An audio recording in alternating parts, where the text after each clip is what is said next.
It is Monday, May 3rd, 2021.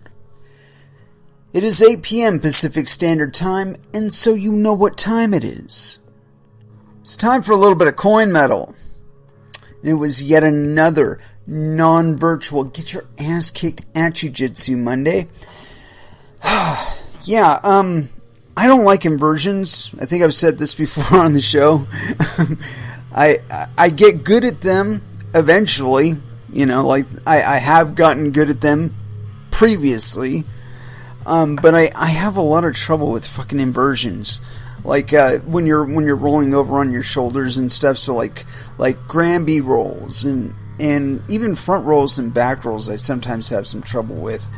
But anyway, it was an interesting session today. It was one of those where it was like I was constantly being reminded of stuff that I'd previously learned a few years ago, but haven't had an opportunity to actually utilize since then. And I mean, really, it took until pretty much the end of class for me to start feeling that I was getting my opponent's ankle in the right place and grabbing a hold of it in the right way, and getting my feet wrapped around his legs just the right way. All this stuff was, again, it was stuff that I'd covered probably about a year ago, maybe a year and a half ago, depending on where it was in the cycle of information that we would go through in my previous dojo. So inversions always been a challenge for me, but I think I was starting to feel it towards the end of the class, where I felt like I was getting my feet swinging over my head properly. The problem that I kept having was, instead of shooting the leg all the way around, I would just go for getting the guy in my full guard. It's one of those things of, why settle for half guard when you can have full guard? But that wasn't really what we were working, and so I kept goofing up on that spot. But nonetheless, it was a good session. I took a bit of last week off. I think it was Tuesday or Wednesday, one of the two. I went fishing and I slipped and I bumped my knee really, really hard on a rock, directly on a rock. So, things like taking shots, when you go in for a double leg or even a single leg, and you're coming down on a knee, it's fucking painful. So, I've been trying to ease myself back in from that. And, I didn't really take a whole lot of time off or anything like that, but I did take 2 classes off last week.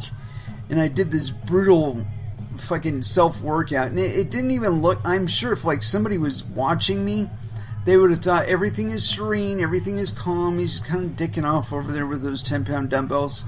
No. I did 100 repetitions without any rest. And, if you think that's easy, I want you to try it sometime. Get on a weightlifting bench. Get a pair of 10-pound dumbbells and just breathe in really slow as you're letting them down, and then exhale as you're pushing them back up again, and do that 100 times. I mean, by 80, my hands are shaking, I'm kind of grunting a little bit, but just keeping my form really, really locked in. So today I'm just completely sore from that.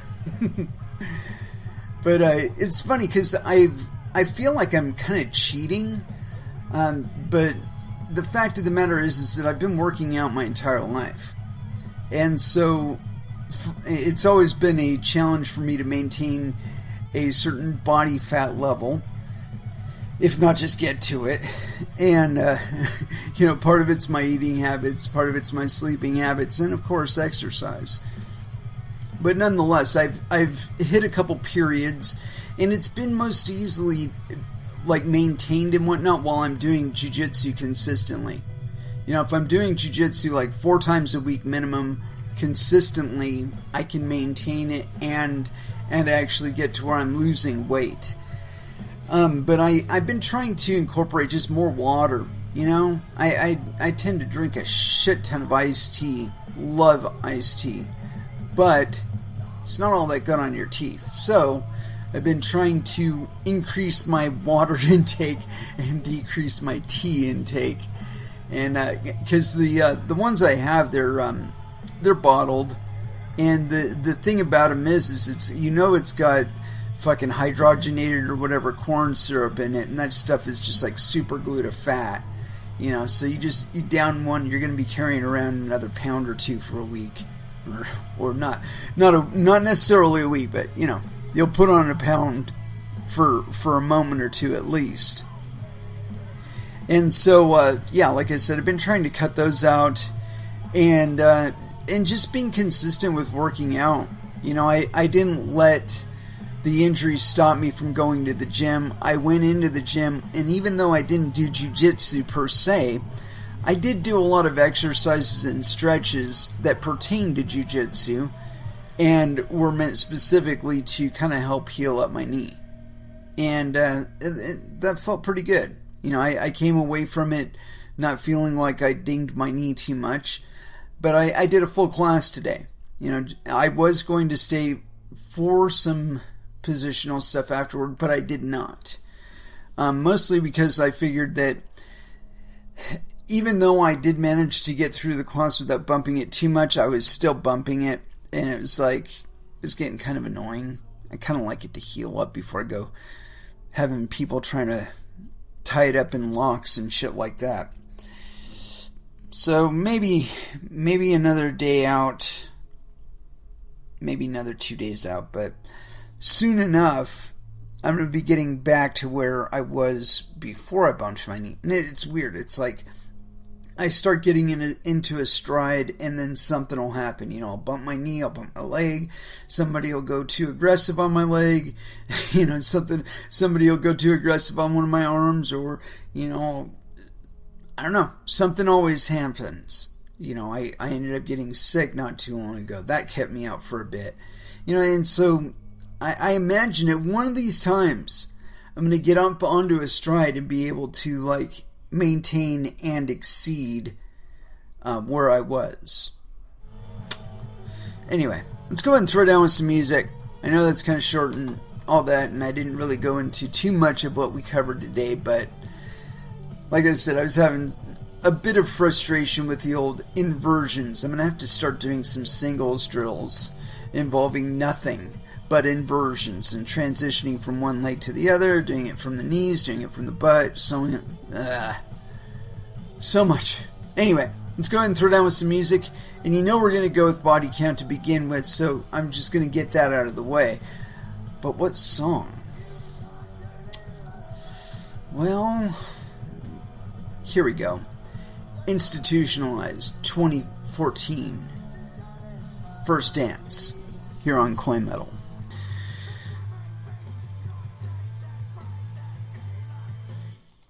And that was Clutch with Milk of Human Kindness.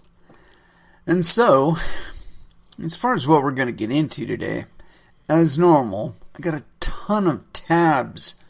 Ton of tabs. Anyway, I neglected to grab something to drink. I got to take care of this. I'll be right back. Right back.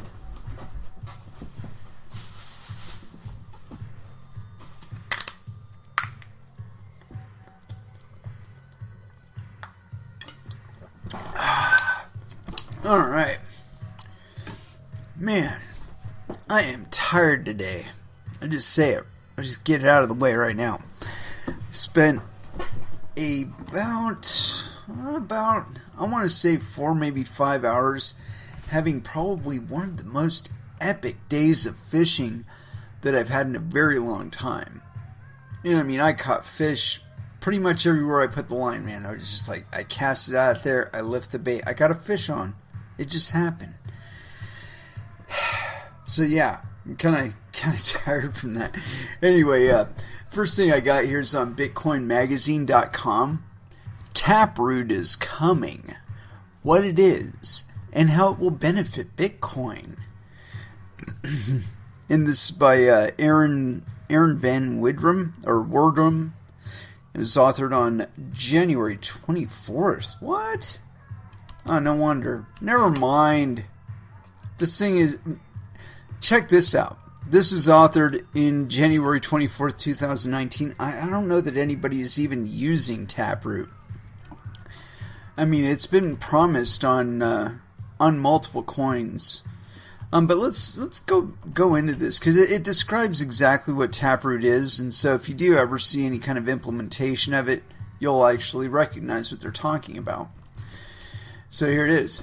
Bitcoin users may, before long, be able to benefit from a trick called Taproot. First proposed by Bitcoin Core contributor and former Blockstream CTO Gregory Maxwell, Taproot would expand on Bitcoin's smart contract flexibility while offering more privacy in doing so.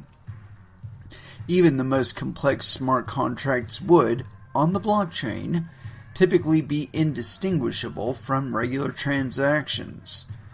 While a big undertaking, this is not just theory. Several of the most prolific Bitcoin Core contributors, including Peter Wheel, Anthony Towns, Johnson Lau, Jonas Nick, Andrew Poelstra, there we go, Tim Ruffing, Rusty Russell, and indeed Gregory Maxwell are working on a Schnorr signature proposal that would include Taproot all-in-one protocol upgrade. Here's what Taproot is and how it works. P2SH.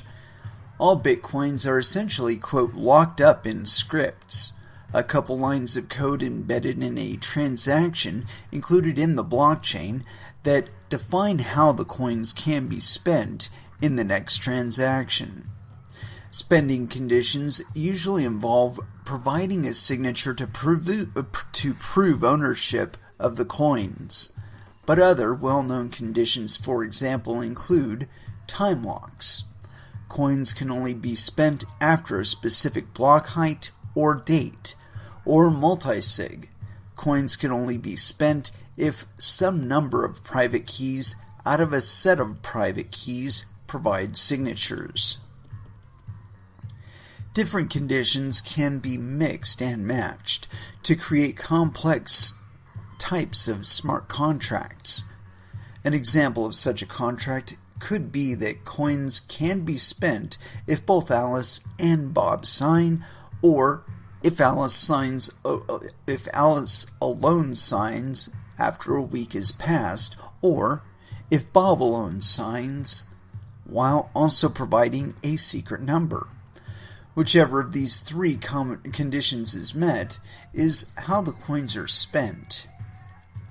Since 2012, scripts, the conditions, are often not publicly visible at first. Only the new owner of the coins knows how they can be spent. This is done with a trick called P2SH, Pay to Script Hash, where initially only a hash of the script is included in the blockchain. This seemingly random scrambled number holds the coins. When the owner spends the coins, he reveals the whole script as well as the, quote, solution to the script at the same time. Anyone can use the initial hash to check that the supplied script was indeed the original script, locking up the coins, and can immediately conclude that the requirements of the script were met. Yeah, because otherwise the transaction doesn't happen. Still, when the coins are spent, it's currently necessary to reveal all of the possible conditions that could have been met, including the conditions that weren't met. This has two main downsides. One, it's data heavy, especially if there are many conditions. And two, it's bad for privacy. Everyone learns all of the different ways in which the funds could have been spent, which can, for example, reveal what kind of wallet was used, and perhaps even more. MAST, Merkleized Abstract Syntax Tree, is a proposed solution that uses Merkle trees, a decades-old compact data structure invented by cryptographer Ralph Merkle, to work around these two downsides. In short, all of the different conditions under which the funds can be spent are individually hashed, as opposed to combined into a single hash, and included in a Merkle tree, which ultimately produces a single hash, the Merkle root. This Merkle root locks up the coins. The unique benefit is that if any of the data in the Merkle tree is revealed, the Merkle root and some additional data, called the Merkle path, can be used to verify that the specific data was included in the Merkle tree. The rest of the Merkle tree remains hashed and hidden. With MAST, this means that only the condition that is met needs to be revealed. If, in the initial example above, Alice alone spends the funds after a week, she just reveals that condition and the Merkle path. No one learns that the money could have also been spent by Alice and Bob together, or by Bob alone if he'd added a secret number. This makes MAST more data efficient than complex P2SH smart contracts and adds privacy to boot. Yet with Schnorr, Taproot can do even better. A transaction can hide that a MAST structure exists at all. Schnorr. The Schnorr signature scheme has long been on the wish list of many Bitcoin developers and is currently in development to be deployed as a soft fork protocol upgrade. Many cryptographers consider the Schnorr signature scheme to be the best in the field, as its mathematical properties offer a strong level of correctness. It doesn't suffer from malleability and is relatively fast to verify. That doesn't matter. None of that shit matters. Anyway, continuing. As its best known benefit in the context of Bitcoin, Schnorr's, quote, linear math allows for signature aggregation. Several signatures in the same transaction can be combined into one.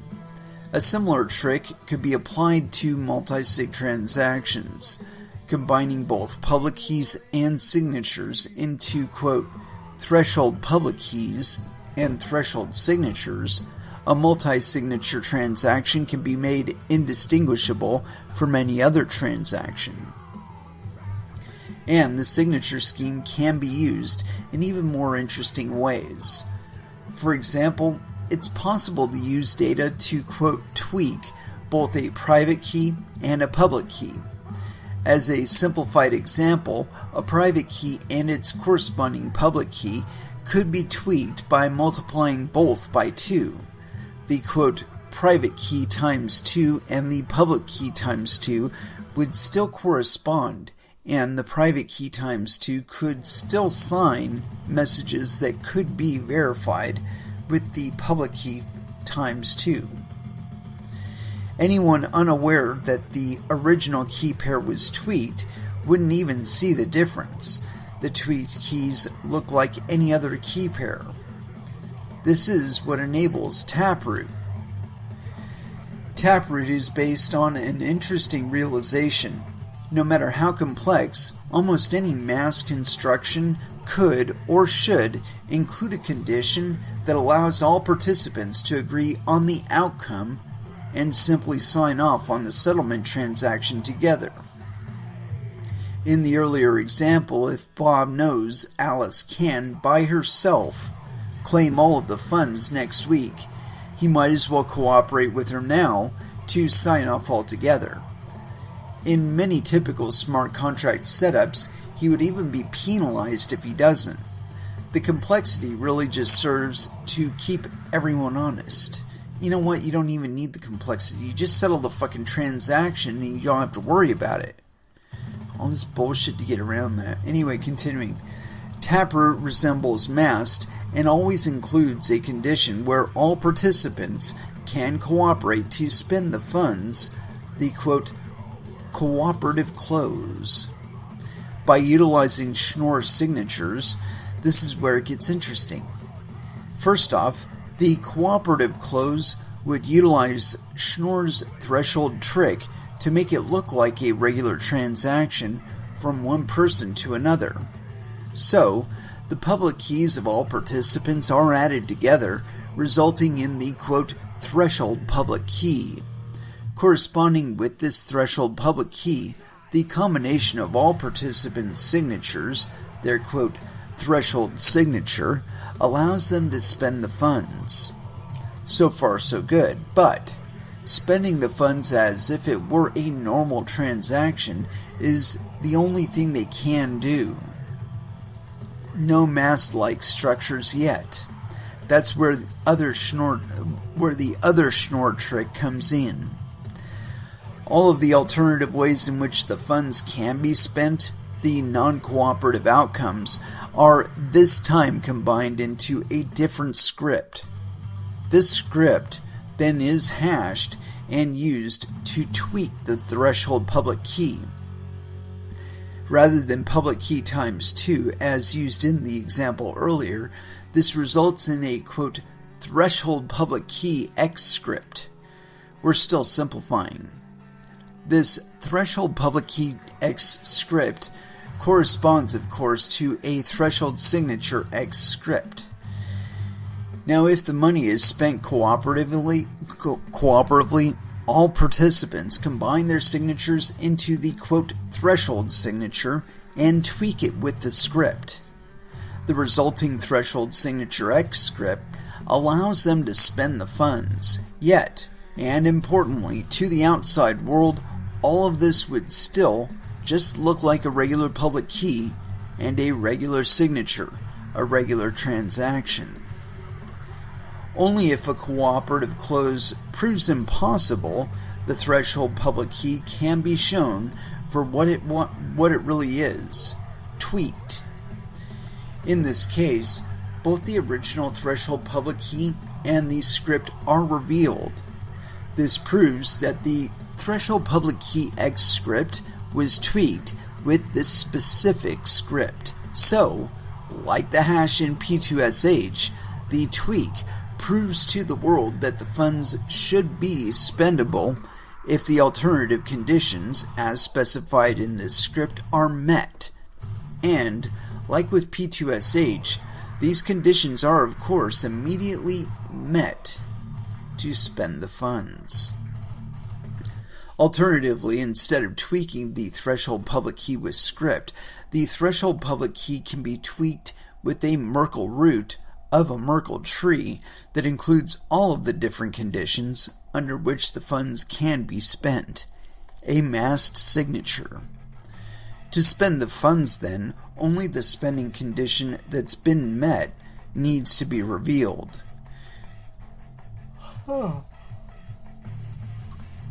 As such, Taproot offers all of the benefits of mast, while under normal circumstances, no one will ever know that a regular transaction was hiding such a complex smart contract as a fallback. This is a general outline of the Taproot concept. Implementation specifics may vary. For more details, read the original Taproot proposal by Gregory Maxwell or watch this presentation by Peter Wheel. And we're not watching or going to go back to Taproot original. So this is it's an interesting utilization of different transaction formats and basically scripts in the form of a transaction format that allows you to expand the functionality of a particular transaction occurring on a particular blockchain. It's neat, it's cool, but the question you have to ask yourself is, what am I ever going to use this for?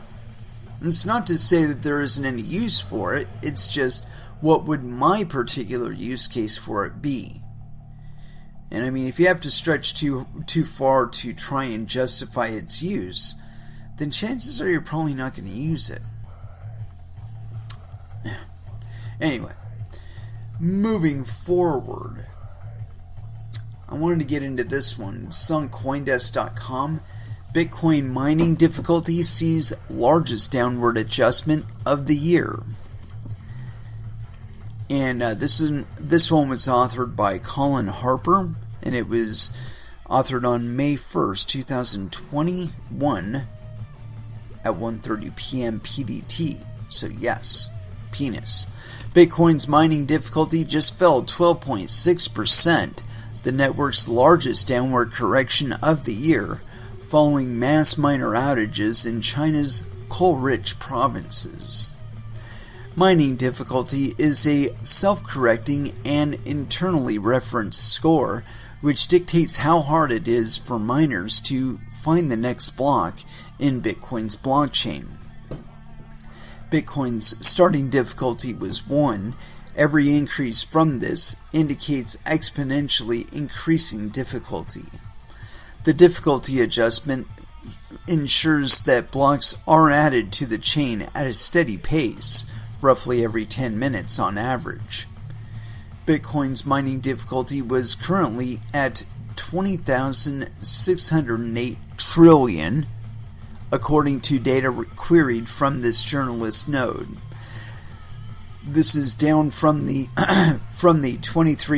23,581 trillion difficulty Bitcoin set nearly 2 weeks ago, an all-time high. The sizable drop corrects for the loss of hash rate the Bitcoin network experienced following coal mining accidents and subsequent inspections in Xinjiang. As they lost their chief sources of energy, miners in this coal-heavy region went offline, and Bitcoin's hash rate fell by roughly a quarter. Quote, the 12.6% difficulty drop is the largest negative difficulty adjustment since 2012, excluding November 2020, end of hydro season. March 2020, Black Thursday, and December 2020, end of the hydro season, meaning that it's a great time to be a miner. The drop is primarily caused by the inspections and associated power outages in Xinjiang, and although the majority of mining farms in the region have recommenced mining, the network hash rate has not reached an all-time high again. And that was Compass Mining CEO Thomas Heller told Coindesk. Some of these miners are back online, and Bitcoin's hash rate has recovered, but as the difficulty adjustment suggests, more miners need to come back online still before the network is at the levels it supported a few weeks ago. Bitcoin mining centralization. Quote, the event in Xinjiang highlights that a major portion of hash rate production still occurs in China. Seasonal and government changes have the potential to swing hash rate levels and have profound impacts on the network difficulty and mining economics. And that was by Ethan Vera, the CFO of North American mining pool Luxor, told Coindesk. Quote, Bitcoin's mining difficulty adjustment algorithm is working exactly as planned, compensating for slower block times with a downward adjustment. While the 2016 block epoch is not perfect, it has been battle tested against all sorts of events and always done its job. Vera expects the substantial correction to put miner profitability over 40 cents per terahash, meaning roughly 90% mining margins for miners on average. Yeah. And so you have to really look at what's going on there. See, I predicted even before Bitcoin broke like 30,000 that I figured it would peak out at about 52,000 it would kind of BART out for a little while, and then it would readjust back down at 19,000, and then start its upward trend again. And the reason I did make this prediction is that Bitcoin's been through this before. It screams through the roof in response to fiat inflation, either in the United States or elsewhere, but primarily in the U.S. And basically, it's like a pre-shock. You know, like there's aftershocks after an earthquake. This one's like a pre-shock where more U.S. dollars, or more Federal Reserve notes rather, coming into the market by the billions, immediately triggers buying in Bitcoin. And this causes the price to start going up. And the price going up causes more people to mine, which makes it more difficult to mine and more expensive to mine. So miners have to charge more for their coins that they do mine in order to recover their profits or recover their costs and then make profit. And this also causes Bitcoin's price to go up. But then the fees start getting too expensive for you to use Bitcoin as money. And you take your Bitcoin and you liquidate it for altcoins because it's easier to spend those, cheaper to spend those, faster to spend those, and you're all golden. Now, of course, these problems have been artificially introduced into Bitcoin. And I believe in the longer term, we're actually going to get rid of them because they change the dynamic of Bitcoin to where it will eventually become like a Swift 2.0, except that after it does reach the point where the average person can no longer transact on the Bitcoin blockchain directly because fees are like thousands of dollars, when it gets to that point, that it's not going to stop, that the fees will continue to get more expensive. And as it does, it's going to winnow it all down to one central bank. That's just how the economics work out. Trust me, it's kind of interesting. Anyway, let's go ahead and throw back down with some music. But where to go? We played the shit out of Clutch last time around. So I want to kind of not play any more Clutch. I mean, typically I only get in one song per band per show. Occasionally we overstep that. But you know what? It's my show. I can do that kind of thing. Anyway, as far as where to go, you know, I like Dark Angel. I've been wanting to play Dark Angel, so let's go ahead with that. Dark Angel, Time Does Not Heal, here on Coin Metal.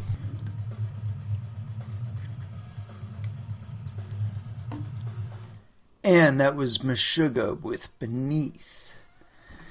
And so, what else we got going on here? I wanted to go a little bit further on that Taproot business.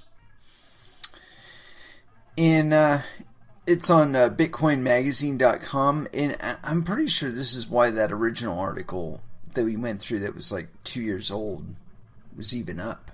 Anyway, here it is. The latest Bitcoin network difficulty adjustment was the most significant one in quite some time. Besides being a minus 12.6% downward adjustment, unprecedented during a bull market, and one of the largest downward adjustments in Bitcoin's history, it also marked the beginning of the signaling period for Taproot activation. A few hours after the adjustment, Slushpool mined block 681,458 with the version bits 0x2f9000004, the first block signaling support for Taproot. What followed was a wave of support from throughout the Bitcoin community and some of the best memes in recent memory, both of which we greatly appreciated. However, there was also a good deal of confusion about how signaling works, what it means, and why other mining pools had been mining blocks that didn't signal support for Taproot. For all of the non-technical Bitcoiners out there, we want to clear up the confusion as well as briefly explain why we support Taproot in layman's terms. How miners social support for Taproot. Signal support for Taproot. When miners signal support for any Bitcoin protocol upgrade, they are essentially saying that they are prepared to run a certain version of the Bitcoin node software which implements the updated code. In the case of Taproot, we signaled our support by putting a 4 at the end of the version bits in the block that we mined. There were many blocks mined prior to block 681,458 which weren't signaling support. Some people speculated that this is because the version of Bitcoin Core that does the signaling, version 0.21.1, had only been released hours prior to the difficulty adjustment, not giving mining pool operators sufficient time to upgrade. Gosh, it's almost like it was strategically timed to be put forward at a time when there would be a drop in the difficulty due to a drop in the hash rate. A 25% drop, by the way. Continuing. In reality, this isn't fully accurate.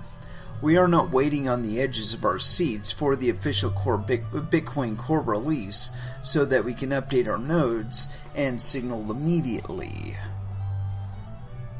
This is because the active signaling can be completely separate from whichever version of the node software we are actually running. What we actually did was simply make some small tweaks in our mining pool software to inject the 4 at the end of the version bits in all of the block templates that we were sending to our miners for them to hash. In other words, we did not need to update our mining servers in order to signal publicly that we were prepared for Taproot activation. In other words, they signaled support with their non-mining node, not necessarily that they're mining blocks of it. Anyway, continuing. Now that this is cleared up, we can tell you that it's actually very easy for mining pools to signal support, since it doesn't even require updating the node software. Therefore, all mining pools who have already publicly stated support for Taproot should have no troubles in signaling that support through the version bits in the near future. As for the actual node software update, it is slightly more challenging in the case of mining servers because any downtime caused by restarting the node can be costly. Luckily, this can be solved with a bit of redundancy. In other words, we run a lot of full nodes all over the world, so we can update them one at a time while using other nodes to send block templates to our miners during the brief downtime. In summary, don't be worried by the low signaling percentage so far. There's still time for other mining pools to start signaling their support, and no big technical hurdles to stop or delay them. Why we support Taproot. For those of you who don't know much about Taproot, we wrote a not too technical explainer while conducting our own research last year, which is summarized and linked in the thread below. Let's see. There we go. Let's get past this. In a nutshell, Taproot makes more complex transactions, such as those involving multisig setups and opening and closing of lightning channels, appear on the Bitcoin blockchain as ordinary transactions. This saves block space, i.e. improves scalability, and hides distinguishing features of the transactions from the public, i.e. improves privacy. Supporting Taproot is a no-brainer, and we encourage our fellow mining pool operators to start signaling support quickly to keep this upgrade uncontroversial. Taproot.watch will look a lot better when it's full of green blocks. Let's look at that.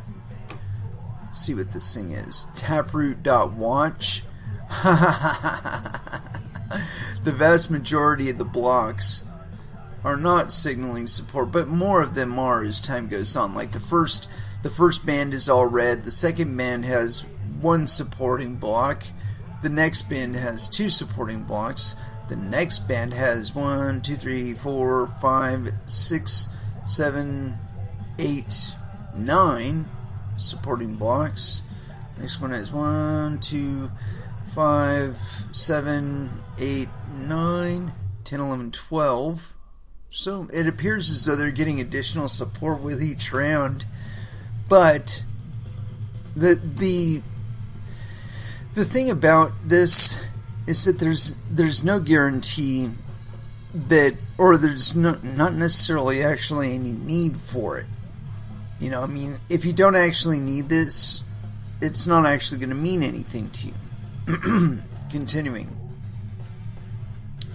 I mean, the one place I can see where it could be an issue is that you're given a wallet that supports Taproot, and in the background it's doing all of your transactions as multisig or with loose conditions on them that can be met by maybe a third party, a centralized third party. And so things like ganking your funds right out of your wallet become entirely possible. It's one of the reasons why I could anticipate there'd be a possibility of not everybody supporting it. You know, but we'll see. We'll see how it goes. I'm not that technical that I can sit here and definitively comment on it. Anyway, continuing. There is a guess point. Oh, that's pretty much over, I guess. Well, yeah. I think that this is kind of interesting because when you're looking at the transaction IDs, you're not going to be able to tell that it's a taprooted transaction. And you know, the other thing that bugs me about all this is they talk about the functionality, right? But they don't say anything about who is going to be using it. I mean, they always classify it as like Alice and Bob and Carol, right? Those are A, B, and C, right? But like, what if B is a bank? I mean, like, A is an agency, you know, like IRS or some shit like that.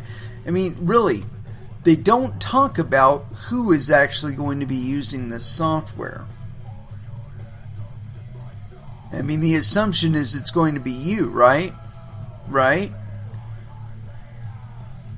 But again, where do you have utility in your life to be doing hyper-complex transactions? I mean, I can think of one or two transaction types that I would want to do, but it would be solely for retail stuff. You know, like have the transaction set up to where it only clears the moment that either whatever shipping agency is handling the parcel creates and submits a tracking number for the article in question, meaning that it is actually on its way somewhere, and it's no longer up to just the manufacturer or the distributor or the retailer of it to determine whether or not, it's not their responsibility anymore. You know, it basically it signals that the retailer or whoever has sent it and is now in the custody of the shippers, and it's okay to send the money. Because the retailer, for all intents and purposes, has made good on the transaction. But that, I mean, again, that's like the type of thing that I would be employing this kind of software for.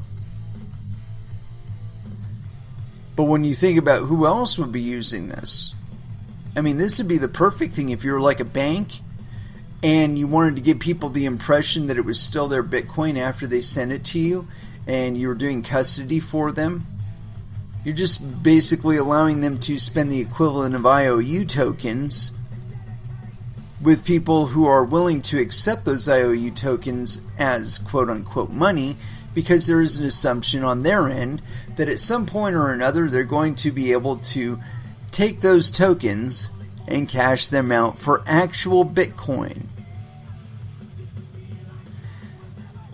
See, I think this is the kind of thing you end up back at fractional reserves, but I don't know.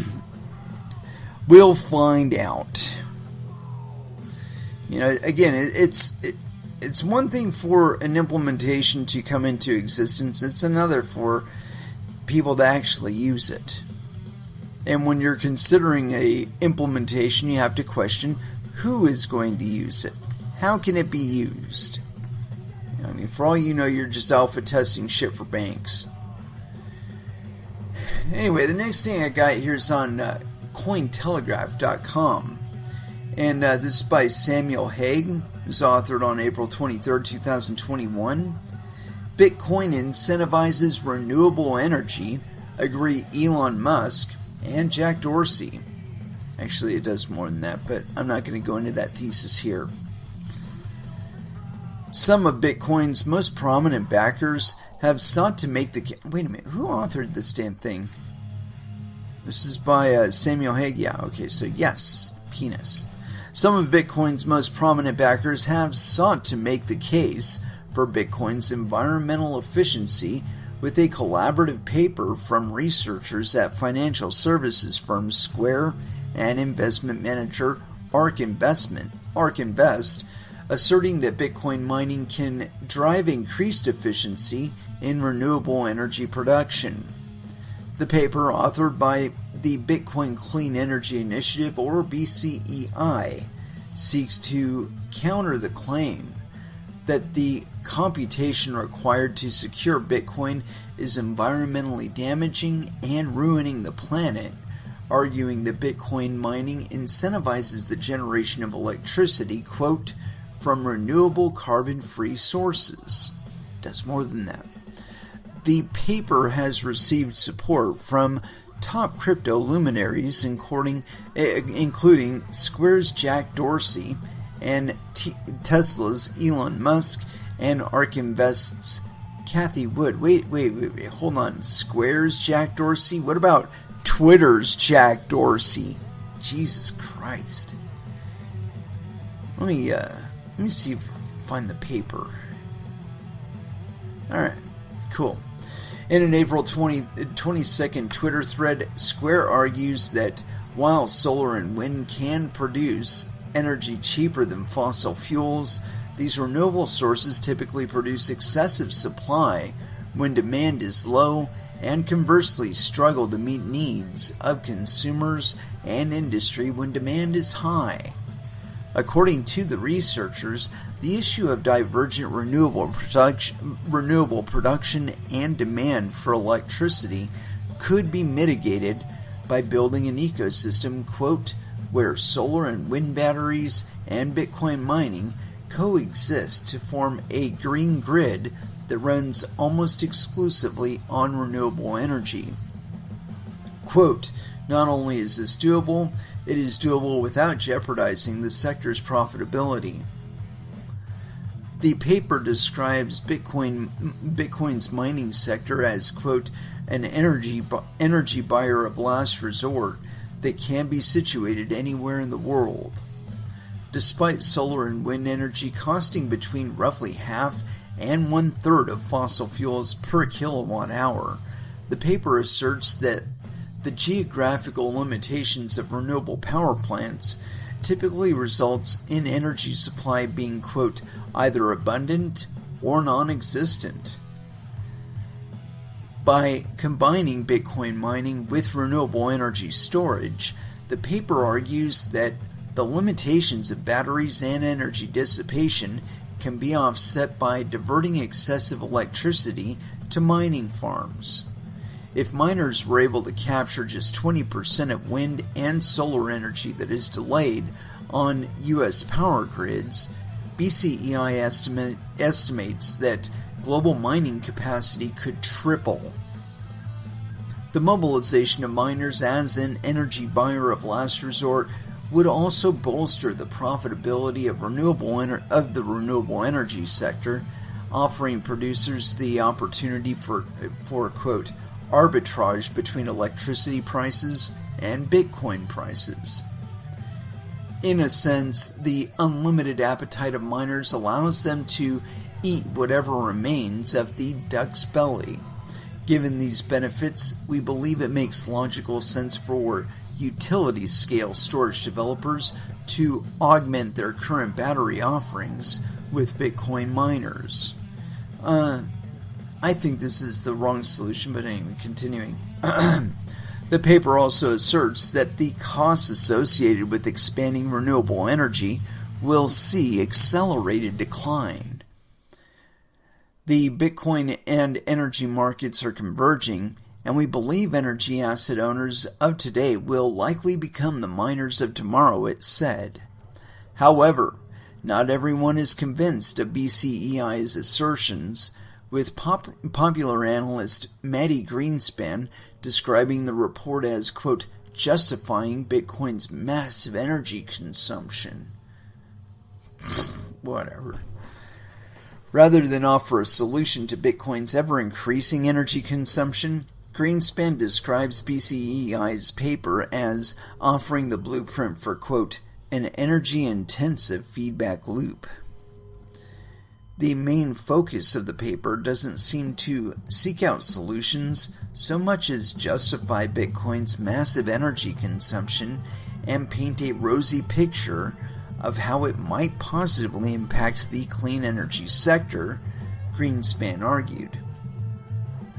Earlier this year, the researchers at the University of Cambridge estimated that Bitcoin consumes 121.36 terawatt hours annually, ranking the network among the 30 largest energy users worldwide and above the country of Argentina. Yeah, who gives a fuck? Look, the future is digital. In order to have digital shit, you have to have electricity. Just get over it. These fucking people, I swear. I need to write a book. I've got an idea for a book. Gotta write it. Because these people need to hear it. I mean, they're fucking idiots. Look. On a very plain linear graph, any plain two-dimensional linear graph, you can point at Bitcoin and say it's wasteful. It's ecologically damaging. And you can even point at it and say it's wasteful. But what you cannot do, and what none of these people have bothered to do, or bothered to try to do, or challenge even, you cannot point to any other payment system on planet Earth that is cheaper, faster, uses less energy, takes less time than cryptocurrencies. Not just Bitcoin, cryptocurrencies in general. There isn't a single one. You want to transport it in US dollars? It's going to take you months, and it's going to take you several dozen people to be signing off on shit, driving shit, moving shit physically. And again, it's going to take you months. I mean, just to do the paperwork to get the deposit or the withdrawal signed off on by everybody is going to take you a month. If it doesn't take you a month, maybe you've got some special arrangement. It's going to take you more than a couple days. Bitcoin transactions, 10 minutes. If you pay the appropriate amount of fee for it, given the market dynamic at the moment of the transaction, you can get it to go through. I mean, I watched a transaction. Actually, it was 2 transactions totaling $1.1 billion worth of Bitcoin, and this was back when Bitcoin was worth, like, I want to say it was $20,000 or $30,000 of Bitcoin. So, it's 3 times that now. It's worth $3 billion. All right, but these 2 transactions took a total of less than $3 in transaction fees to get to happen. $3 transacting $1.1 billion worth of Bitcoin in less than 2 hours. From the moment they started the transaction till when it was actually, those transactions, and it was 2 of them, were included in a block, took 2 hours, 120 minutes, and $3, a total of $3. When you take both transaction fees and you put them together, $3. I defy you to find a better means of transacting monetary value. And this is, I'm a significant Bitcoin critic, but only because I really believe in the Bitcoin project as it was originally set up. And ultimately, I believe economically it will work out that it's the model that we're using. 1 CPU, 1 vote, as received, all that business. Because, I mean, I see that realigning the incentive structure, via the fee market and the Lightning Network and all that other bullshit, that eventually it's going to make the custodians, and they will be custodians, and they will be licensed, they will be regulated, and they will tax you and censor your transactions just like your bank will. But that will cause people to lose interest in Bitcoin, at least a little bit, and start using altcoins of their own. But that's even further down the line. But I think that what it'll do is it'll make these custodians significant targets, and not just a $5 wrench attacks or social engineering attacks on their Gmail accounts and so on. No, it'll be worse than that. But if you consider that this will cause a bit of, how should I say this? It'll put a big target on any massive mining operations, because they are going to be seen as the fundament for all this business going on. And so, like, China, I think I've got something in here about China and mining.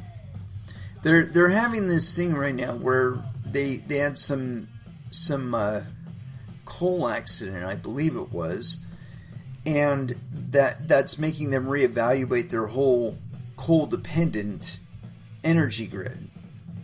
And it's good. It's good that they are bothering, because they have been transitioning more and more to hydro.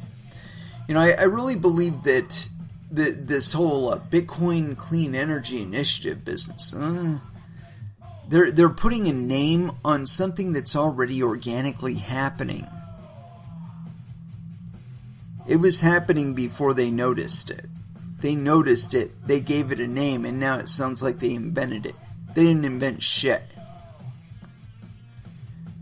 In China, and I was just having a conversation about this with somebody today. I think it was like 2015 or 2016. Back, I want to say maybe even a little bit earlier than that, like somewhere between 2012 and 2014. The Bitcoin mining thing got really, really popular here.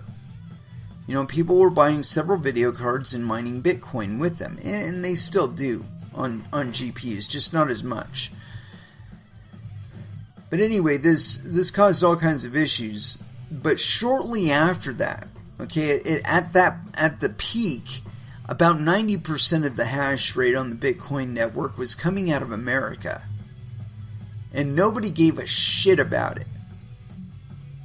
Not even when Bitcoin got up there over $200 a Bitcoin. That certainly drew some notice, but anyway, nobody really gave a shit about it. But what that did, though, is it made Bitcoin profitable to take chances and try and set up in China. Because China was having their own little green revolution, but they were also having this way back in, I want to say 2010 through 2012, maybe even a little bit after that. They were having this thing where they were setting up these coal-fired plants all over the countryside. And the thing with coal-fired plants is that you have to start them up in order to fully test that they're great. You know, they're fine. The problem is that once you get them started, it's more expensive to shut them back down again than it is to just let them run. And so that's what they do. They build them out in these itty bitty villages out in China, in the Chinese countryside. Bunch of farmers, bunch of barters. They set up out there, and then all of a sudden these people go from some lights to street lights. And they go from dial-up to high-speed internet. And the last part there, the dial-up to high-speed internet, that happened actually after miners showed up. But that contributed to it. You know, like I said, I was talking to a friend about this, where those places, they hardly had dial-up. I mean, they got dial-up in like within the last 2 decades, you know, where they built these coal-fired plants. And they've gone from that to carrying around iPhones. Now, whether or not that's good for them, we can debate that all we want. But where it is positive is that it is bringing these people into the 21st century. They're going from having very, very little sophistication or knowledge of so much of the existence of the internet, much less actually direct experience, or actual direct experience. And so they're going from that to it's on their phone. And what's driving it is the fact that miners noticed this thing about the fucking coal-fired plant and all that free electricity just getting pissed away to nothing on streetlights. And they said, we should turn that into money. we should turn that shit into money. But see, you know, they've got these coal-fired plants, and the reality is that energy needs to become more decentralized in its source. You know, when you look at things like renewables, like wind or solar or hydro, one of the things that makes investing in them very, very expensive and resource intensive is the fact that it's one entity intending to supply tens, if not hundreds of thousands of customers. And the problem with that is that all of those customers are living on land that could just as easily be supporting a windmill and or solar panels and or some sort of hydro facility. You know, they got some river or creek running through their property. They could be harvesting electricity from that. But the problem is we've got all these regulatory boards out there that say, oh, you can't do that. You can't build that on your own property. You're threatening the big energy companies. Well, we need to threaten the big energy companies because they are creating vast centralizations that are going to prove to be liabilities in the future. And I mean, we're seeing it now in China where they have one major accident. They do an audit and shutdown of several of their projects or several of their plants, and that caused 12.5% of the Bitcoin network to just vanish. I mean, you want to start like building all kinds of like second and third tier markets on top of Bitcoin and that kind of shit going on. You got to understand these are times of lower security for the Bitcoin network. I mean, not so much. I I would think, at least. Not so much that, it's going to cause everybody to lose their money or anything like that, but the potential certainly increases. But eliminating those type of things that can just bite you in the ass really, really hard and end up as being a really, like, an unrecoverable event. And there have been multiple victims of such issues here in crypto. You can't look at it and assume that it's not going to happen to me. Chances are it's probably going to happen to you. But yeah, so the other angle on this, and again, I've said that I wanted to write a book on it because I think it's such a misconception, this idea of Bitcoin being like this big energy waster. Bitcoin has been the single, like, biggest factor driving the efficiency of all consumer electronics since about 2013. 2012, 2013. People buying CPUs, people buying GPUs, and higher end ones, and dedicating them to the effort of mining, it causes a ripple effect throughout the semiconductor industry, and causes things like, they all have their own little R&D shelf of stuff that they've studied, they did prototypes of, all that other shit, but for whatever reason, it just didn't pencil out at that time or until any time before then to bring those specs out. Like they've got die that are spec'd down to 1.3 nanometers. They're not going to need them for another 5 to 7 years because you're not going to need them for another 5 to 7 years. But the market knows they exist. And because the market knows they exist, they're going to be pushing for shit or creating shit or writing shit that's going to be taxing that 1.3 nanometer chipset. You can rest assured of it. But yes, as more miners buy those 1.3 nanometer chipsets, that makes each unit cheaper because the manufacturer of those chipsets is making more of them. They're not just making 10,000 wafers, they got to fill orders for 100,000 wafers. That reduces the individual per unit cost. Anyway, let's go ahead and throw back down with some music. But where to go next? Got some fucking Skindred playing in the background. Some good stuff. But I think we should go with Gizmochi. The Answer. Here on Coin Metal.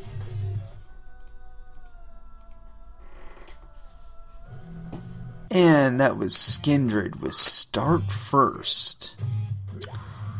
I kind of cut it up. Just a teeny tiny short. Not much. Anyway, it is with that I'd like to close out this episode. Thank you very much for listening. I certainly do appreciate the support. We will be back again on Wednesday at 8 p.m. Pacific Standard Time. And so until then, I want y'all to trade safe. Do your homework. And watch out for your own bunghole, because nobody else is going to do it for you.